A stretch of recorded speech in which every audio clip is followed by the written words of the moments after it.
नमस्ते सम्पूर्ण हाम्रो सब्सक्राइबरजनहरू र हाम्रो सहयोगी महानुभावहरू सबैलाई हामी आशा भवनको तर्फबाट धन्यवाद दिन चाहन्छु।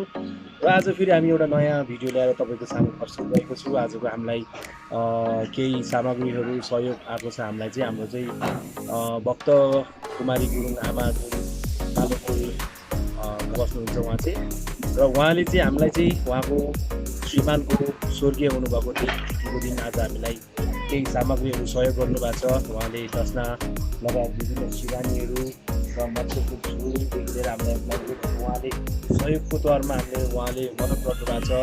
र हामी आशा भवन परिवारको तर्फबाट हामी उहाँलाई धेरै धेरै धन्यवाद दिन चाहन्छौँ। र उहाँको स्वर्गीय हुनुभएको श्रीमानको आत्माको चिर शान्तिको लागि नै हामी प्रार्थना गर्दछौँ। र उहाँले चाहेको चिताको कुराहरू सबै पुरा होस् भन्ने चाहिँ हामी चाहन्छौँ। यो भिडियो मार्फत तपाईँलाई पनि जानकारी दिन्छु। कसैलाई पनि अब कसै मान्छेलाई कसैलाई अब हामीलाई यो जन्मदिनको उपलक्ष्यमा उपलक्ष्यमा यदि हजुरले पनि हामीलाई सहयोग गर्न चाहनुहुन्छ भने तपाईँले हामीलाई कन्ट्याक्ट गर्न सक्नुहुन्छ। आशा भवन नेपाल हाम्रो नम्बर चाहिँ म तपाईँलाई यो भिडियोको डिस्क्रिप्सन तल दिन्छु। हजुरले पनि हामीलाई कन्ट्याक्ट गर्न सक्नुहुन्छ।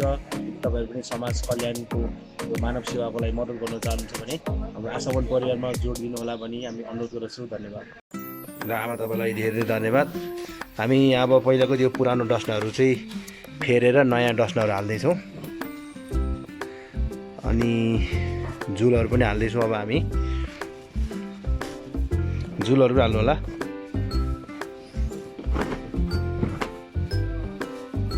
कस्तो राम्रो दिनुभएछ है, निलो कलरमा।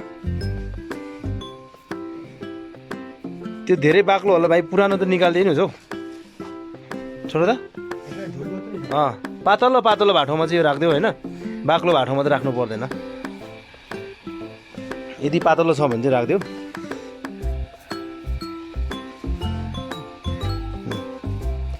सिरानी खोलहरू अर्को त्यो डस्नाहरू ल्याएर पातलो पातलो कहाँ छ त्यो फेरिदेऊ त भाइ। यो आमाले दिनुभएको हाम्रो आमा गुरुङनी आमा कालो पुल घले। यहाँ पुरानो डस्नाहरू जुन जुन पातलो भएको छ तिनीहरू चाहिँ हामी फेर्दैछौँ अब। र आमालाई पनि धेरै धेरै धन्यवाद हजुरको यो सहयोगको लागि। हेर्नु सक्नुहुन्छ आमा, हाम्रो कोठा यही हो। यहाँ हेर्नुहोस् कोही यस्तो पातलोमा सुत्नुपर्छ आमा।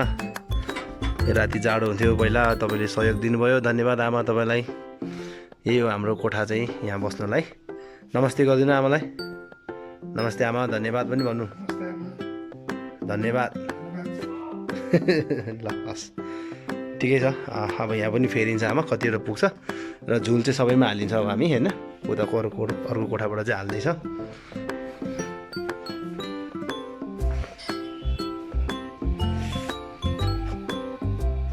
ल पुरानो पुरानो यसो पातलो भएको च्यातेकोहरू छ भने चाहिँ निकालिदेऊ है।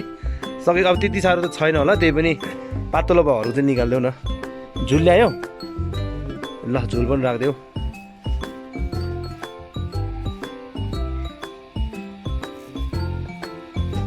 ल हस् त।